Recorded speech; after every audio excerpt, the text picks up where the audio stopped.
Kali ini kita akan membahas sebuah soal dari kontes terbuka Olimpiade Matematika edisi November tahun 2023, bagian A, soal nomor 4, kemudian dilanjutkan dengan soal nomor 5.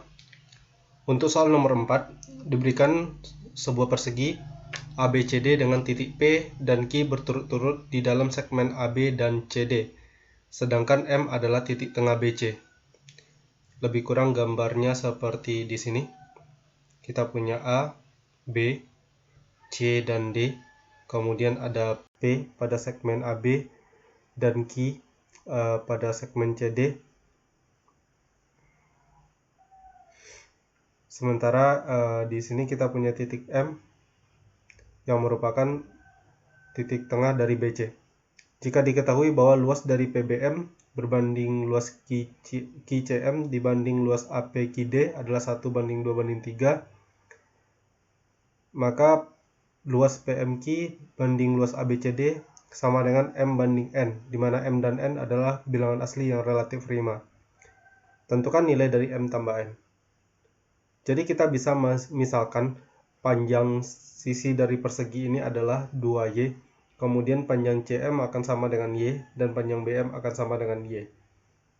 Kemudian kita bisa misalkan panjang BP adalah X, karena PBM dan QCM adalah dua buah segitiga yang punya alas sama-sama panjangnya Y.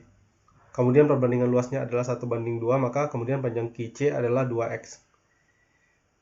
Sementara itu untuk panjang DQ adalah 2Y dikurang 2X.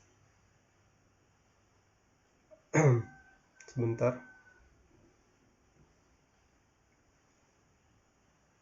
Lalu panjang AP adalah 2Y dikurang X. Luas dari segitiga PBM sendiri adalah XY/2.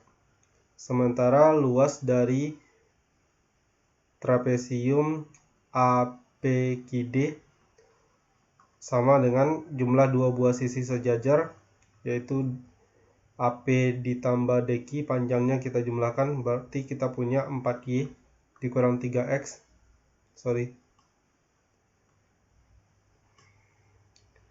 4Y dikurang 3X, kemudian dikali tingginya adalah 2Y/2. Dikatakan di soal bahwa perbandingan PBM dengan APQD adalah 1:3 perbandingan luasnya, maka kita punya XY/2 bagi 4Y dikurang 3X dikali 2Y/2 sama dengan 1:3.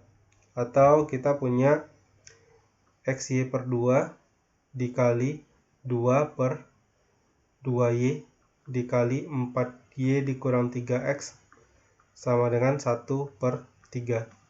Kemudian ini bisa kita sederhanakan lebih lanjut, sehingga kita punya 3X sama dengan 8Y dikurang 6X, atau X/Y sama dengan 8/9. Nah, untuk luas dari PQM sendiri adalah luas persegi dikurangi luas APQD, kemudian dikurangi luas PBM, dan dikurangi luas QMC. Maka luas PQM akan sama dengan luas perseginya adalah 4Y², kemudian dikurangi luas PBM adalah XY/2, ditambah luas QCM adalah 2XY/2, kemudian ditambah luas APQD. Luas APQD tadi adalah 2Y dikali 4Y dikurang 3X/2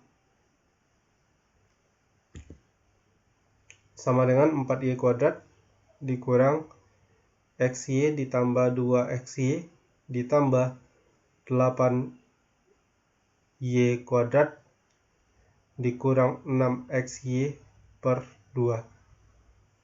Atau kita punya luas dari PQM itu akan sama dengan 3xy per 2.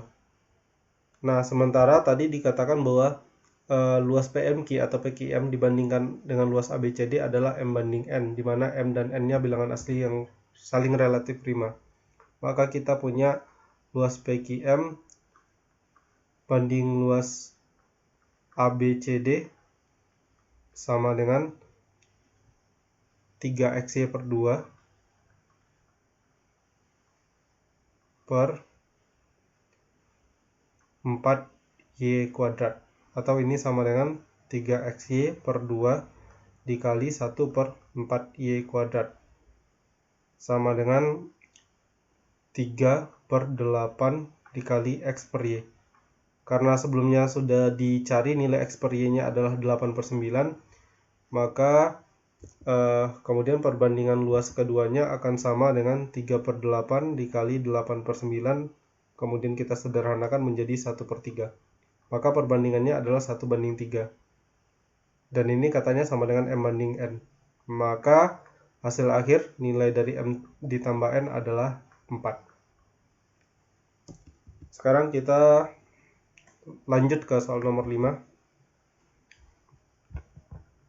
Soal nomor 5 diberikan sebuah sistem persamaan dengan x, y elemen real, kemudian x pangkat 4 ditambah 3x sama dengan y pangkat 4 ditambah y, atau kita punya x pangkat 4 dikurang y pangkat 4 ditambah 3x sama dengan y. Nah, kemudian karena x kuadrat dikurang y kuadrat adalah 2, maka x pangkat 4 dikurang y pangkat 4 tak lain adalah 2 dikali x kuadrat ditambah y kuadrat. Kemudian ditambah 3x sama dengan y. Nah, dari sini kita punya y kuadrat adalah x kuadrat dikurang 2. Maka kemudian kita peroleh 2 dikali 2x kuadrat dikurang 2 ditambah 3x sama dengan y. Atau y sama dengan 4x kuadrat dikurang 4 kemudian ditambah 3x. Selanjutnya nilai dari x kuadrat dikurang y kuadrat adalah 2. Nah, y-nya kita ganti dengan 4x kuadrat dikurang 4 ditambah 3x. Maka kemudian nilai dari x kuadrat dikurang y kuadrat akan sama dengan hasil akhirnya ya, negatif 16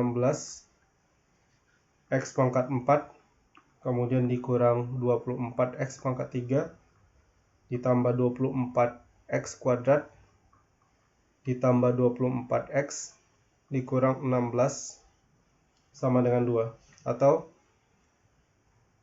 dari 2 ini kita peroleh 16x pangkat 4 ditambah 24x pangkat 3 dikurang 24x kuadrat dikurang 24x ditambah 18 sama dengan 0.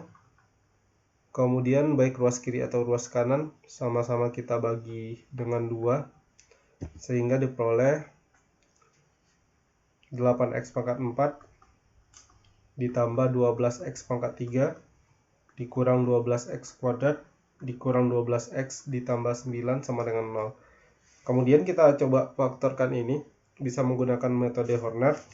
Nanti akan diperoleh bentuk ini sama dengan 2x ditambah 3 dikali 4x pangkat 3 dikurang 6x ditambah 3 sama dengan 0. Nah, salah satu akarnya kita sudah punya di sini dari 2x ditambah 3 ini ya. Kita punya nilai salah satu akar, katakanlah x1 sama dengan min 3 per 2 atau negatif 1,5. Nah, untuk x2, x3 dan x4 jika ada akar realnya, kemudian kita akan cek. Jadi kita misalkan fx itu sendiri sama dengan 4x pangkat 3 dikurang 6x ditambah 3. Kemudian kita tahu bahwa fungsi itu akan naik, monoton naik jika f aksen x-nya atau turunan pertama dari fx-nya lebih dari 0 dan akan turun jika nilai dari f aksen x kurang dari 0. Ini kalau kita cari f aksen x-nya, turunan pertama dari fx itu adalah 12 X kuadrat dikurang 6. Kemudian dari sini kita peroleh bahwa fungsi ini akan naik pada interval X kurang dari negatif 1/2 akar 2 atau akar 2/2. Kemudian atau pada interval X lebih dari akar 2/2. Sementara fungsi fx itu sendiri akan turun pada interval X lebih dari negatif akar 2/2 dan kurang dari akar 2/2. Nah, sementara nilai dari f min akar 2/2 itu kalau kita cari akan sama dengan 2 akar 2 ditambah 3. Sedangkan nilai dari f akar 2/2 adalah min 2 akar 2 ditambah 3. Nah, kalau kita perhatikan keduanya ini nilainya lebih dari 0 ya. Artinya kalau digambarkan ke bidang kartesius, letaknya masih di atas sumbu X. Nah, kalau kita gambarkan lebih kurang nanti kita akan dapat gambaran seperti ini. Untuk X sama dengan akar 2/2, nilai Y-nya ini kan negatif akar 8 ya, ditambah akar 9, jadi hampir mendekati 0 tetapi belum 0. Katakanlah di sini. Kemudian nilai dari f min akar 2/2 adalah 2 akar 2 ditambah 3, atau nilainya hampir mendekati 6 ya. Nah, katakanlah di sini. Nah, maka gambaran kasar dari fungsi ini lebih kurang akan kelihatan seperti ini. Nah, di interval ini dia turun, kemudian fungsi naik, kemudian di sini dia fungsi turun. Nah, pertanyaannya apakah fungsi ini turun kemudian memotong sumbu X, dan kalau iya pada titik berapa? Karena di sini kan di soal yang ditanya adalah jika jumlah semua nilai X yang memenuhi adalah S, maka tentukan nilai dari floor dari mutlak S. Nah, apakah ada, kemudian titiknya berapa? Nah, sebenarnya tidak terlalu susah untuk mengeceknya ya. Kita cukup cari nilai dari f min 1. Nilai dari f negatif 1 itu sendiri sama dengan 5. Sementara nilai dari f negatif 2 adalah negatif 17. Nah, dari sini jelas bahwa fungsi fx ini ketika turun dia akan memotong sumbu x. Dan sumbu x-nya itu, dan titik nilai x dari titik potongnya itu sendiri berada di antara negatif 2 dengan negatif 1. Nah, sekarang kita cek satu persatu saja. Kita cukup cek f min 3/2. Nilai dari f min 3/2 nanti kalau dicari sama dengan min 3/2. Artinya untuk x sama dengan min 1,5, ini fungsi sudah di bawah sumbu x. Maka kita bisa memastikan bahwa nilai x2 atau titik potong keduanya itu lebih dari min 3/2 dan kurang dari negatif 1, katakanlah begitu. Karena tadi f min 1 kan sama dengan 5. Nah, apapun itu yang jelas tadi kita sudah punya nilai x1 sama dengan min 3/2. Kemudian x2 nya berada di antara min 3/2 dan kurang dari min 1. Maka dari kedua pertidaksamaan ini kita kemudian bisa menyimpulkan bahwa nilai dari x1 kemudian ditambah x2 itu pasti lebih dari min 3 dan kurang dari min 2. Dengan kata lain, karena x1 tambah x2 adalah S, maka mutlak dari S nilainya akan lebih dari 2 kurang dari 3. Karena yang ditanya adalah floor dari mutlak X, maka nilai dari floor dari mutlak X mutlak S sama dengan 2. Jadi jawaban untuk soal nomor 5 adalah 2. Sekian pembahasan soal kali ini. Terima kasih. Sampai jumpa di pembahasan soal berikutnya.